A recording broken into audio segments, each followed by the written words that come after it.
कि अगर नहर फुरात में कोई शख्स अगर यहाँ पर गौस्ल करे, गौस्ल करके ज़ियारत हुसैन के लिए जाए तो परवरदिगार उसके गुनाहों को भी बख्शता है। और अगर जिस्म से जो जो क़तरा ज़मीन पर टपकता है तो अल्लाह हर क़तरे से एक मलक व फरिश्ता खल करता है कि जो सरज़मीन करबला पर क़यामत तक उसके लिए नायब ज़ियारा होता है। नहर फुरात इसमें ये पानी के लिए साथ इमाम से रवायत है कि जिस्म की हर बीमारियों को दूर करता है और इसका पानी पीना जो है रूहानी बीमारियों को दूर करता है। ये वही पानी है कि जिसके लिए बच्चे तड़पते रहे, तरसते रहे और ये फुरात बहती रही। आज देख सकते हैं आप कि फुरात में कितना पानी है। फुरात से कहेंगे फुरात क्या तेरे पानी में कमी हो जाती अगर चंद क़तरा हुसैन के बच्चों को मिल जाता।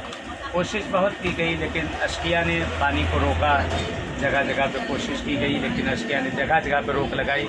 आप देख सकते हैं इस पानी को किस तरह से, ये पानी कितना साफ़ और जुलाल बिल्कुल ये पानी है और मीठा पानी है।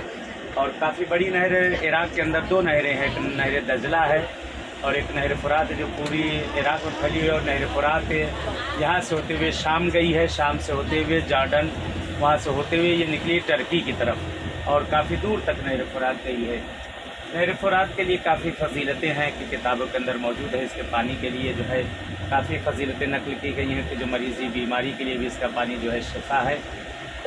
दुआ करते हैं परवरदिगार से पालने वाले तुझे नेमतों का वास्ता, इन रहमतों का वास्ता जो ज़ायरीन इस वक्त अरबईन हुसैनी के लिए सवार हैं, जा रहे हैं, खुदाया इन सब के हम सब की ज़ियारत को कबूल कर ले और परवरदिगार हम सब की तमाम मुश्किल गिरफ्तारी दूर कर दे। खुदाया तुझे वास्ता है इस अरबईन के रास्ते का, जो बे औलाद है उन्हें साहिब औलाद कर दे, जिनकी गोदियाँ वीरान हैं उन्हें आबाद कर दे, जो औलाद के मुतमन्नी है खुदा उन्हें औलाद नरीना इनायत कर दे।